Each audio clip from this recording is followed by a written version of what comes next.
ഈ പാപമൊക്കെ അച്ഛൻ എങ്ങനെ തീർക്കുന്ന വിചാരിക്കുന്നേ? മനസാക്ഷി എന്നൊന്നില്ലേ? അച്ഛന് വെറുപ്പുള്ള ഒരാളിനെ ശിക്ഷിക്കുന്നത് കുറച്ചെങ്കിലും മനസ്സിലാക്കാം. അതിനുവേണ്ടി ഒരു സ്കൂളിന്റെ മൊത്തം അംഗീകാരം എടുത്തു കളയാൻ മാത്രം ദുഷ്ടനാണോ അച്ഛൻ? ഇത് ഭ്രാന്ത് പുലമ്പാനുള്ള സ്ഥലമല്ല, ഒരു ഓഫീസാണ്. ഞാൻ ഒരുത്തനെ ശിക്ഷിച്ചിട്ടില്ല, സ്കൂളിന്റെ അംഗീകാരം എടുത്ത് കളഞ്ഞിട്ടുമില്ല. ഇല്ലേ? അച്ഛന്റെ നിർദ്ദേശപ്രകാരമല്ലേ സൂപ്പർ ചെക്സലിന്റെ ആളുകൾ സ്കൂളിൽ വന്നത്? ആവശ്യത്തിനുള്ള സ്ട്രെങ്ത് ഇല്ലെന്ന് പറഞ്ഞ് സ്കൂളിന്റെ അംഗീകാരം കളഞ്ഞത്? എന്നോട് തട്ടിക്കയറുന്നു. പുറത്തു പോ, പുറത്തു പോവാൻ.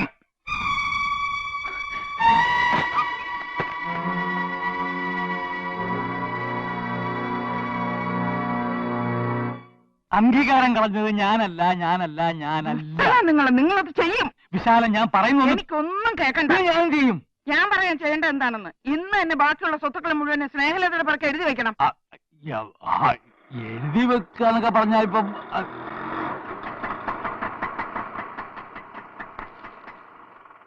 അയ്യോ, ഇതാരും അദ്ദേഹം കുറച്ച് ചായ വന്നാട്ടെ സാർ, അങ്ങോട്ട് കയറി ഇരിക്കാം. ഇരിക്കുന്നില്ല. ശങ്കുണിയാര് വന്നേ?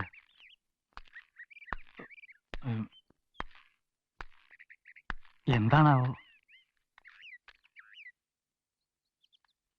അങ്ങനെ പണി പറ്റിച്ചല്ലേ? എന്താ സാർ? താങ്കൾ ശ്രമഫലമായി സ്കൂളിന്റെ അംഗീകാരം പോയെന്ന് കേട്ടു. എന്റെ ശ്രമഫലമായിട്ടോ? സാറിനോട് ആര് പറഞ്ഞു? പുതിയ മാസ്റ്റർ ജോയിൻ ചെയ്യുന്ന ദിവസം ഒരു സഡൻ ഇൻസ്പെക്ഷൻ നടത്തി എല്ലാ ക്ലാസ്സിലും തെറിപ്പിക്കാൻ നിങ്ങളോട് ആവശ്യപ്പെട്ടില്ലേ? സാറിന് അങ്ങനെ ചെയ്യാൻ ബുദ്ധിമുട്ടാണെന്ന് പറഞ്ഞപ്പോഴേ ഞാനത് വിട്ടല്ലോ. ഇല്ല, വിട്ടില്ല. നിങ്ങൾ സൂപ്പർ ചെക്സലിന് ഇൻഫർമേഷൻ കൊടുത്തു, അല്ലെങ്കിൽ അവരെ സ്വാധീനിച്ചു. 11 അധ്യാപകരെയാണ് വഴിയാധാരമാക്കിയത്. നിങ്ങൾ മനുഷ്യനോ മൃഗമോ? സാർ എന്നെ വല്ലാതെ തെറ്റിദ്ധരിച്ചിരിക്കുന്നു. അത് പോട്ടെ.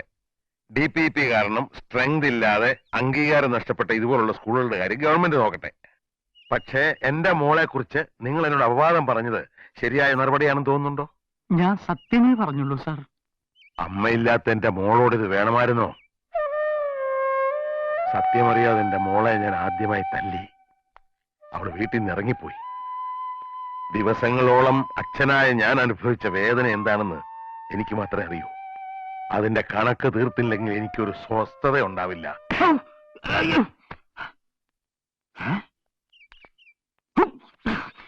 വീട്ടിൽ കയറി പോകുന്നത് കാണിക്കുന്നു. വിശാലം, വിശാലം, ആ വിട്ടേത്തി എടുക്ക. വിശാലം, വിട്ടേത്തി. വിശാലം, വിശാലം, വിശാലം, കഥ തുറക്കൂ. വിശാലം, കിട്ടാനുള്ളത് കിട്ടട്ടെ, എന്നിട്ട് തുറക്കാം.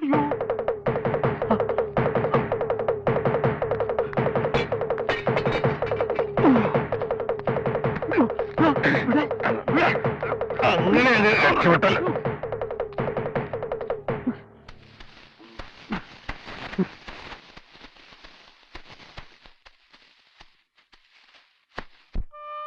മറ്റാർക്കെങ്കിലും ഇതിൽ പങ്കുണ്ടെന്ന് ഞാൻ കരുതുന്നില്ല. പാവി ചെല്ലുന്നിടം പാതാളം, അത്ര തന്നെ. ഞാൻ കാലെടുത്ത് വെച്ചു. എന്റെ മാത്രമല്ല, മറ്റുള്ളവരുടെയും ജോലി പോയി.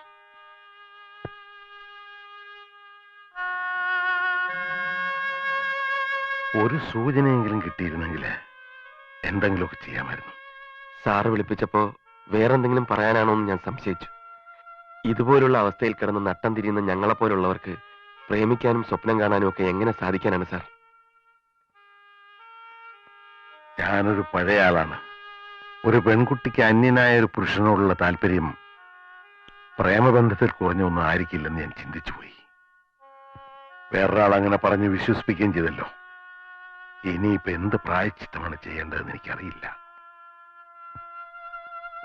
നേര് പറഞ്ഞാൽ ഞാൻ വിളിപ്പിച്ചത് വേറെ ചില കാര്യങ്ങൾ അറിയാനാണ്. സ്കൂളിന്റെ അംഗീകാരം പോയി, പക്ഷെ അതോടെ എല്ലാം കഴിഞ്ഞു എന്ന് തീരുമാനിക്കാറായോ? സാർ എന്താണ് ഉദ്ദേശിക്കുന്നത്? അതാലോചിക്കേണ്ട വിഷയമാണ്. ഇതിപ്പോ നിങ്ങളുടെ മാത്രം പ്രശ്നമല്ലല്ലോ, കുട്ടികളുടെയും അവരുടെ രക്ഷിതാക്കളുടെയും കൂടി പ്രശ്നമാണ്. എല്ലാരെയും വിളിച്ചു കൂട്ടണം, വിശദമായി സംസാരിക്കണം. അത്ര പെട്ടെന്ന് കീഴടങ്ങുന്നതിൽ അർത്ഥമില്ലല്ലോ. എന്ത് തോന്നുന്നു? നമുക്ക് എന്ത് ചെയ്യാൻ പറ്റും സാർ? നമുക്ക് പലതും ചെയ്യാൻ പറ്റും. നിങ്ങൾക്ക് നിങ്ങളുടെ ഭാവി, ആളുകൾക്ക് അവരുടെ കുട്ടികളുടെ ഭാവി. അതെ, ഞങ്ങളുടെ മക്കളുടെ ഭാവിയെ പറ്റി ഞങ്ങൾക്ക് ആശങ്കയുണ്ട്. അതുകൊണ്ട് തന്നെയാണ് പലരും TC വാങ്ങി ഇവിടുന്ന് മറ്റു സ്കൂളുകളിലേക്ക് പോകുന്നത്. അങ്ങനെയാണ് ഇവിടെ കുട്ടികൾ കുറഞ്ഞതും ഇപ്പൊ സ്കൂൾ വീണതും. എന്തടിസ്ഥാനത്തിലാണ് DPP നിങ്ങൾ ഭയപ്പെടുന്നത്? എന്തടിസ്ഥാനത്തിലാണ് പെട്ടെന്നൊരു ദിവസം ഇരുട്ടടി പോലെ DPP ഇവിടെ കൊണ്ടുവന്നത്? അമ്പലത്തിൽ ഉത്സവം നടത്താൻ പോലും കമ്മിറ്റി കൂടും, ചർച്ച ചെയ്യും. ഇത്രയും കുട്ടികളുടെ ഭാവി ഭാഗതയെ നിർണ്ണയിക്കുന്ന ഒരു പരിപാടിക്ക് അതൊന്നും വേണ്ടതാണോ? ആര് പറഞ്ഞു ചർച്ച ചെയ്തിട്ടില്ലെന്ന്? ചർച്ച ചെയ്തിട്ടുണ്ടാകും ലോകബാങ്കുമായിട്ട്. അവരാണല്ലോ ഇതിന് പണം മുടക്കുന്നത്. പണം മുടക്കുന്നു ആരാവട്ടെ, വിദ്യാഭ്യാസ രംഗത്തെ പ്രഗത്ഭരും അല്ലാത്തവരൊക്കെ ധാരാളം പഠനം നടത്തിയിട്ട് തന്നെയാണ് ഈ DPEP ഇവിടെ ഇൻട്രൊഡ്യൂസ് ചെയ്തിട്ടുള്ളത്. രക്ഷിതാക്കളുടെ ഭീതി അകറ്റാൻ അധികൃതർക്ക് സാധിച്ചിട്ടില്ലെന്നുള്ള കാര്യം സത്യം തന്നെയാണ്. അതുകൊണ്ടാണ് ഈ സ്കൂളിന് ഈ ദുർഗതി വന്നത്. പക്ഷേ ഇവിടുത്തെ കുട്ടികൾ ഇനി എന്ത് ചെയ്യും? അധ്യാപകരെന്ത് ചെയ്യും? അതാണ് നമ്മുടെ മുമ്പിലുള്ള ചോദ്യം. ഇനിയും വർഷങ്ങൾ കഴിഞ്ഞ് DPEP നല്ലതായിരുന്നോ ചീത്തയായിരുന്നോ എന്ന് പറയാൻ പറ്റൂ. റിസൾട്ട് അഥവാ പരാജയമാണെങ്കിൽ ഇത്രയും കുട്ടികളെ പിന്നെന്ത് ചെയ്യും? ഒരു കുഴി വിളിച്ചിട്ട് അതിലിട്ട് മൂടാനോ? ഗലീലിയോ പണ്ട് ഭൂമി ഉരുണ്ടതാണെന്ന് പറഞ്ഞു. അമ്മ അയാളെ എല്ലാവരും ഭ്രാന്തനെന്ന് വിളിച്ചു. കുറെ കഴിഞ്ഞപ്പോൾ അയാൾ പറഞ്ഞാൽ ശരിയെന്ന് എല്ലാവർക്കും മനസ്സിലായി. പുതിയ ആശയങ്ങളെ എക്കാലത്തും എല്ലാവരും വേർത്തിട്ടുണ്ട്. സുഹൃത്തെ, ഒരു സമ്പന്ന സമൂഹത്തിന് എന്ത് പരീക്ഷണമാകാം. ഇവിടുത്തെ പ്രശ്നം എന്താണ്? DPEP വന്നു, പക്ഷെ സ്കൂളിന്റെ അന്തരീക്ഷം പഴയത് തന്നെ. അടിസ്ഥാന സൗകര്യങ്ങളില്ല, കെട്ടിടങ്ങളില്ല, ഉള്ളവയ്ക്ക് മേൽക്കൂരയില്ല, മൂത്രപ്പുരയില്ല, കക്കൂസില്ല, ബോർഡില്ല, ചോക്കില്ല, ഡെസ്കില്ല, ബെഞ്ചില്ല. ഇതിനൊക്കെ വേണ്ടി ലോകബാങ്ക് ഒന്നും ചെയ്യുന്നുമില്ല. വിരസമായ ക്ലാസ് മുറിക്കുള്ളിൽ വീർപ്പ് മുട്ടുന്ന മർദ്ദിതനായ വിദ്യാർത്ഥിയുടെ മോചനമാണ് DPEP. അധ്യാപകൻ ഇന്ന് അവന്റെ സുഹൃത്താണ്. ഒരു തർക്കമല്ല ഇവിടെ ഉദ്ദേശിക്കുന്നത്. ഈ സ്കൂളിന്റെ അംഗീകാരം പോയി, അധ്യാപകരുടെ കാര്യം പോട്ടെ. DPEPയിൽ അവശേഷിക്കുന്ന കുട്ടികളുടെ കാര്യത്തെപ്പറ്റി അധികൃതർക്കൊന്നും പറയാനില്ല. എല്ലാ സ്കൂളുകളിലും DPEP നിർബന്ധമാക്കാത്ത എന്തുകൊണ്ടാണ്? 2 തരമല്ല 100 തരം പൗരന്മാരെ സൃഷ്ടിക്കാനുള്ള സമ്പ്രദായമാണ് ഇന്ന് ഇവിടെ നിലനിൽക്കുന്നത്. കാശുള്ളവൻ ഇംഗ്ലീഷ് മീഡിയത്തിൽ പഠിക്കാം, ലോക നിലവാരത്തിൽ മറ്റുള്ളവരായി മത്സരിക്കാം. അതില്ലാത്തവന് ഈയിടെ ഒരു എഴുത്തുകാരൻ പറഞ്ഞല്ലോ, DPEP എന്ന് പറഞ്ഞാൽ ദരിദ്രരായ പിള്ളേര് എങ്ങനെയെങ്കിലും പഠിച്ചോട്ടെ. സത്യത്തിൽ അതല്ലേ DPEP? അനാഥരായി പോകാൻ ഇടയുള്ള നമ്മുടെ കുട്ടികളുടെ കാര്യം നോക്കാൻ നമ്മൾ മാത്രമേ ഉള്ളൂ എന്ന സത്യം മനസ്സിലാക്കണം.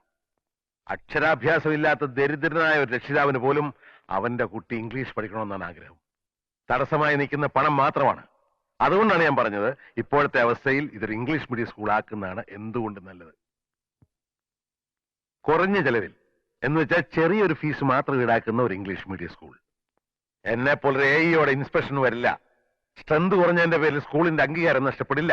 സർവതന്ത്ര സ്വതന്ത്രമായ ഒരു ഇംഗ്ലീഷ് മീഡിയം. എനിക്ക് മലയാളം കുറച്ച് അറിയാം എന്ന് പറയുന്നൊരു തലമുറ നേരത്തെ ഇവിടെ വേരൂന്നി കഴിഞ്ഞിരിക്കുന്നു. നമുക്കും അവരുടെ കൂടെ കൂടാം. മാതൃഭാഷയേക്കാൾ വലുതാണ് ജീവിതമെന്ന സത്യം നമുക്കൊക്കെ സങ്കടമുള്ള കാര്യമാണ്. എങ്കിലും മലയാള ഭാഷയെ വെറുക്കാൻ ശീലിക്കുന്നതാണ് ഇനി അങ്ങോട്ട് നല്ലത്. നമുക്ക് എഴുത്തച്ഛനെ മറക്കാം, ഉള്ളൂരിനെ ആശാനെയും വള്ളത്തോളിനെ മറക്കാം, ഉറൂബിനെയും പൊറ്റക്കാരനെ മറക്കാം. എല്ലാ വേരുകളും പിഴുതു മാറ്റാം. പണ്ട് നമ്മൾ അടിമകളായിരുന്നു, ഇംഗ്ലീഷുകാരൻ അടിമകൾ. മാനസികമായി ഇപ്പോഴും നമ്മൾ അടിമകൾ തന്നെയാണെന്നുള്ള സത്യത്തിന്റെ ചോട്ടിൽ അടിവരയിടാം. നമുക്ക് ഇംഗ്ലീഷ് മീഡിയം മതി.